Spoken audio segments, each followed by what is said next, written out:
Le cœur de Napoléon III est double, en effet. Le 18 août 1849, quand il a l'audace de dire à Pie IX que le pouvoir temporel ne pourrait être rétabli que si le pape accordait des réformes dans l'esprit des droits de l'homme. Cœur double quand, en 1856, excluant le pape du concert européen, il y fait entrer le sultan pour juger du droit de la papauté au pouvoir temporel. Cœur double en 1860, quand il répond à Cavour qui lui demande d'envahir les États pontificaux, « Faites vite ». Cœur double en 1870, quand, voulant être à la fois pape et empereur, il menace le pape de retirer ses troupes de Rome pour empêcher le concile de décréter l'infaillibilité pontificale. En regard de cette conduite, que dit monsieur le comte de Chambord ?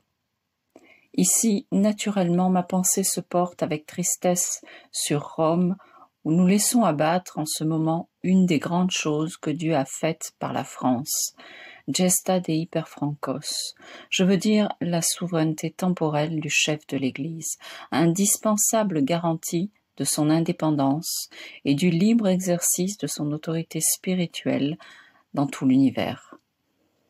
Dans son pouvoir temporel, c'est bien son autorité spirituelle qu'on veut atteindre. C'est au principe même de toute religion et de toute autorité qu'on s'en prend. Bientôt, on demandera logiquement que de nos lois et de nos tribunaux disparaisse l'idée de Dieu. Alors il n'y aura plus entre les hommes d'autres liens que l'intérêt, la justice ne sera plus qu'une convention. Il ne restera plus d'autres moyens pour obtenir que la force, et l'édifice social, miné jusque dans ses fondements, s'écroulera de toutes parts. Non, la cause de la souveraineté temporelle du pape n'est pas isolée. Elle est celle de toute religion, celle de la société, celle de la liberté. Il faut donc à tout prix en prévenir la chute. Et au baron de Charette, le 15 novembre 1867, l'un des héros qui commandaient les zouaves pontificaux, tous royalistes.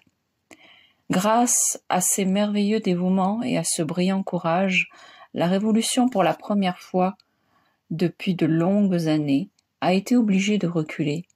Et jusqu'ici, la souveraineté du Saint-Père est sauvée. Gloire à vous et à vos compagnons d'armes.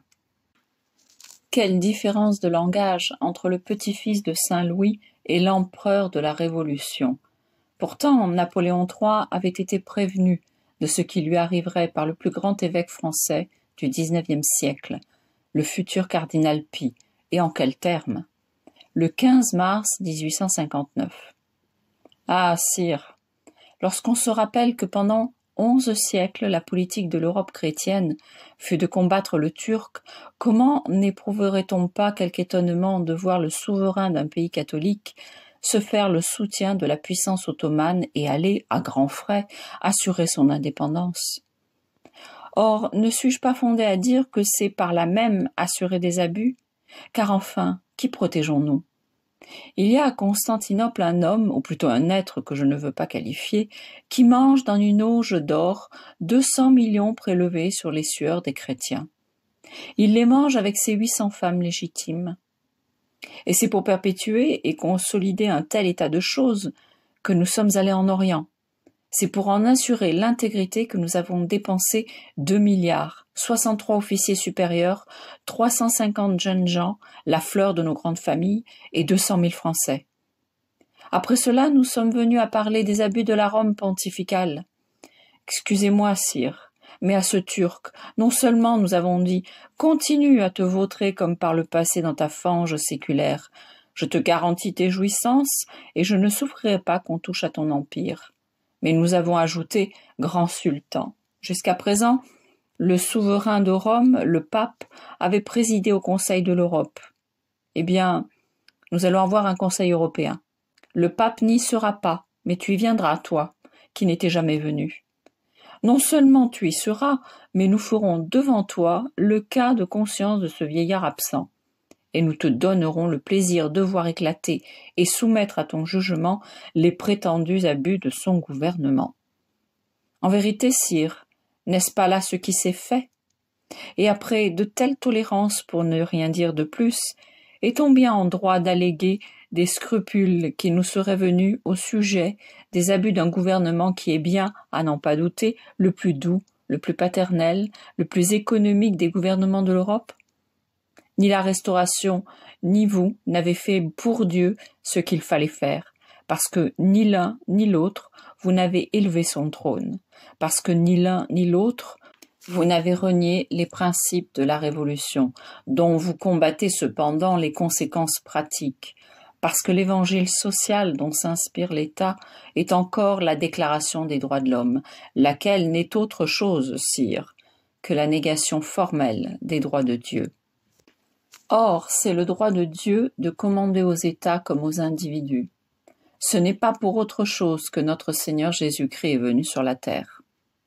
Il doit y régner en inspirant les lois, en sanctifiant les mœurs, en éclairant l'enseignement, en dirigeant les conseils, en réglant les actions des gouvernements comme des gouvernés. Partout où Jésus-Christ n'exerce pas son règne, il y a désordre et décadence. Or, j'ai le devoir de vous dire qu'il ne règne pas parmi nous, et que notre constitution n'est pas, loin de là, celle d'un État chrétien et catholique. Notre droit public établit bien que la religion catholique est celle de la majorité des Français, mais il ajoute que les autres cultes ont droit à une égale protection.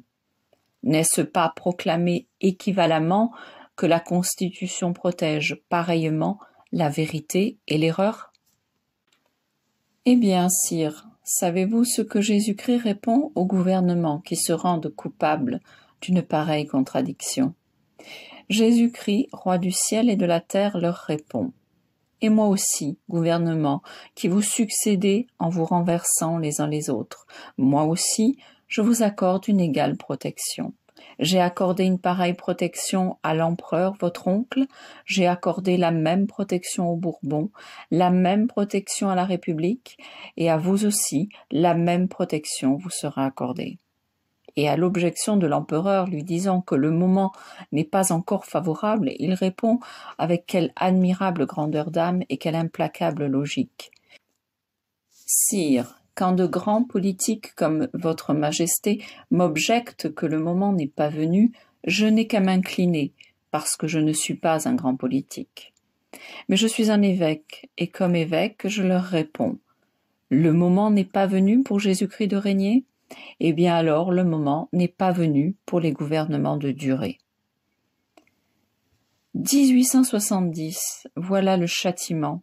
Le 2 août, l'empereur était l'arbitre de l'Europe et du monde. Le 2 septembre, il n'est plus qu'un vil prisonnier de guerre, sans couronne et sans épée, puisqu'il a rendu son épée à Guillaume.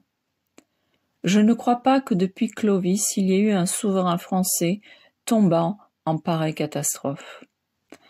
Quel rapprochement à faire entre les dates de cette guerre et celle de la chute du pouvoir temporel des papes par la prise de Rome?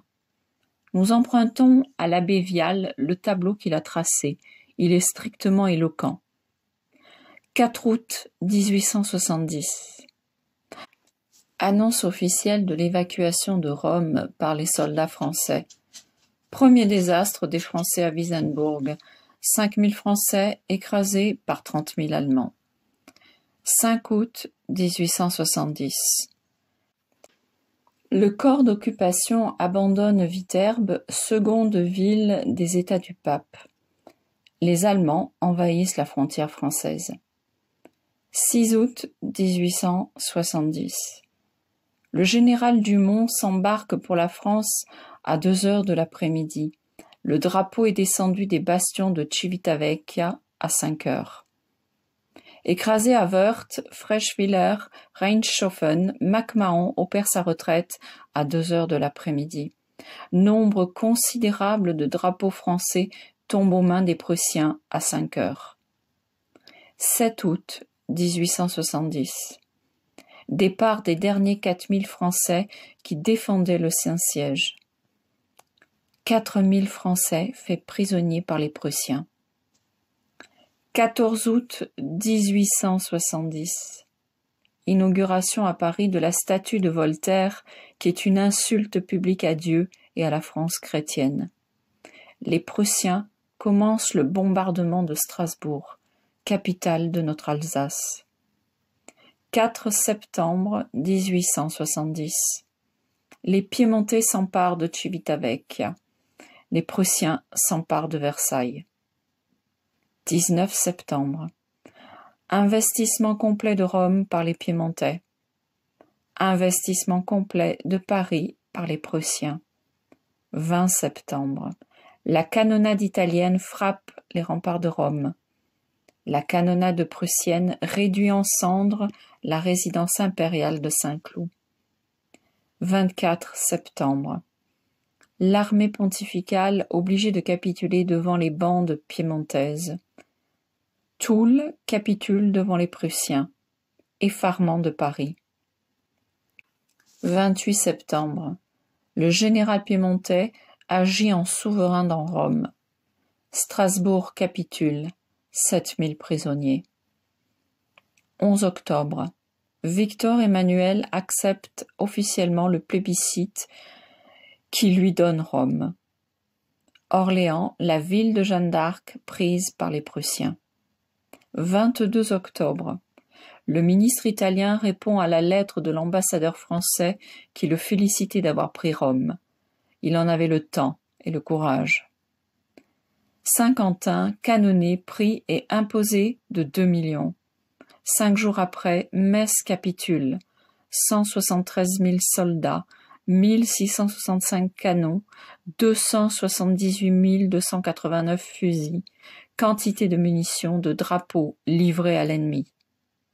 30 septembre 1870. Victor Emmanuel part pour Rome. Les Français abandonnent leur artillerie aux Prussiens sur le plateau d'Avron. 23 janvier 1871.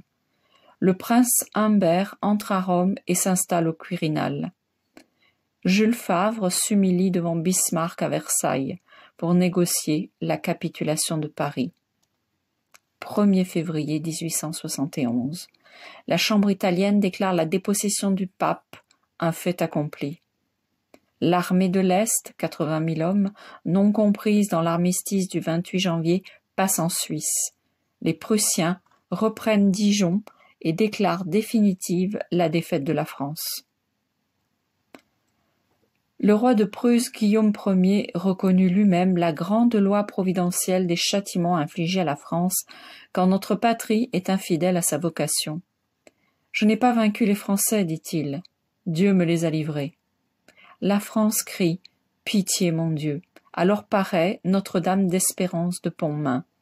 Mais priez, mes enfants, Dieu vous exaucera en peu de temps. Mon fils se laisse toucher. Et c'est la paix, mais une paix qui mutile la France de 2 de ses plus chères provinces, l'Alsace et la Lorraine, dont la superficie correspond exactement à celle des États pontificaux. Quelle grande et terrible leçon! En outre, une indemnité de 5 milliards est à verser à l'ennemi. Après les désastres, la Providence donne à la France la possibilité de se relever par le rétablissement de la monarchie très chrétienne. Henri V, prince accompli et éminent, dont le conseiller religieux est le grand cardinal Pie, peut seul redonner à la France sa vocation des temps passés. Aussi est-il l'espoir des vrais Français, de l'Église et du pape Pie IX. 2 jours avant la signature du traité de Francfort, le 8 mai 1871, voici la lettre que ce grand prince envoie à Monsieur de Crayon-Latour. Sachant reconnaître que l'abandon des principes est la vraie cause de nos désastres. Une nation chrétienne ne peut pas impunément déchirer les pages séculaires de son histoire, rompre la chaîne de ses traditions, inscrire en tête de sa constitution la négation des droits de Dieu, bannir toute pensée religieuse de celle de ses codes et de son enseignement public. Dans ces conditions, elle ne fera jamais qu'une halte dans le désordre. Elle oscillera perpétuellement entre le césarisme et l'anarchie, ces 2 formes également honteuses des décadences païennes, et n'échappera pas au sort des peuples infidèles à leur mission. La monarchie chrétienne et française est, dans son essence même, une monarchie tempérée, qui n'a rien à emprunter à ces gouvernements d'aventure qui promettent l'âge d'or et conduisent aux abîmes. On dit que l'indépendance de la papauté m'est chère et que je suis résolu à lui obtenir d'efficaces garanties. On dit vrai. La liberté de l'Église est la première condition de la paix des esprits et de l'ordre dans le monde. Protéger le Saint-Siège fut toujours l'honneur de notre patrie et la cause la plus incontestable de sa grandeur parmi les nations. Je ne ramène que la religion, la concorde et la paix, et je ne veux exercer de dictature que celle de la clémence, parce que dans mes mains, et dans mes mains seulement, la clémence est encore la justice. La parole est à la France, et l'heure est à Dieu. Le 15 octobre 1872, une nouvelle lettre à ses amis d'une clairvoyance prophétique. Les catholiques libéraux y trouveraient une excellente leçon. Il est impossible de s'y méprendre.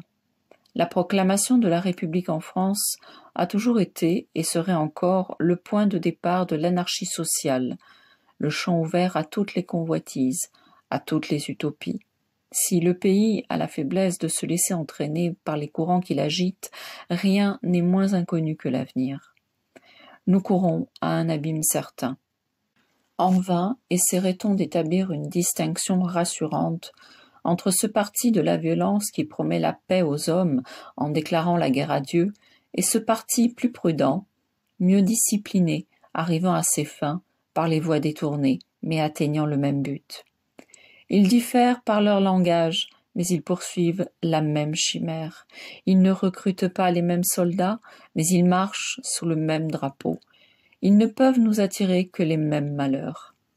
Conserver l'illusion d'une république honnête et modérée, après les sanglantes journées de juin 1848 et des actes sauvages de la Seconde Terreur, si meurtrières toutes deux pour notre brave armée, n'est-ce pas oublier trop vite les avertissements de la Providence et traiter les leçons de l'expérience avec trop de dédain?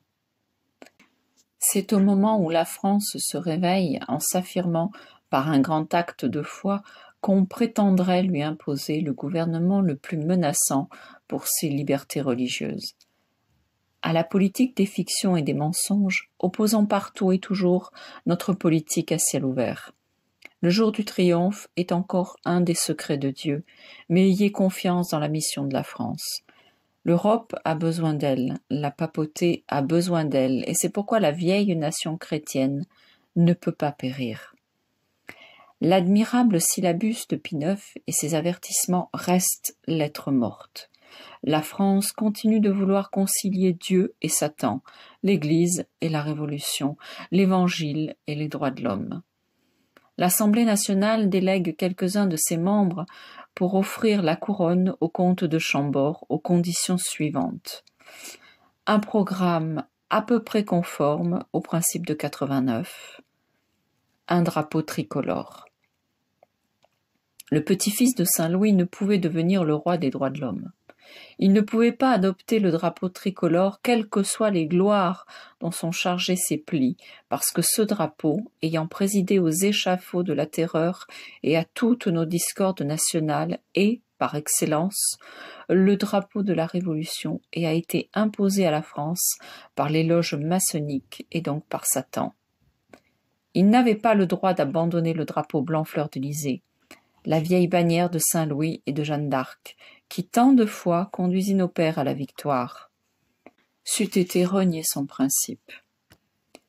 Il refuse, et nous trouvons toute sa pensée exprimée dans sa lettre au comte de Main. Il faut, pour que la France soit sauvée, que Dieu y rentre en maître pour que j'y puisse régner en roi. Hélas, cette grande voix qui de l'exil guidait l'âme du pays ne devait pas tarder à disparaître. J'ai voulu donner à la France un roi qu'elle a refusé, déclara notre Seigneur. J'achève d'éteindre la dernière lumière qui était encore l'espérance du chrétien et de la France. C'est le flambeau qui s'éteint et la France qui, pour ainsi dire, périt. Le 24 août 1883, le Christ annonça la mort du comte de Chambord pour le lendemain et d'une voix terrible ajouta « plus d'espérance du côté de la terre. La France n'ayant pas mérité celui qui devait la sauver, Dieu l'a enlevée de la terre. C'est le premier châtiment.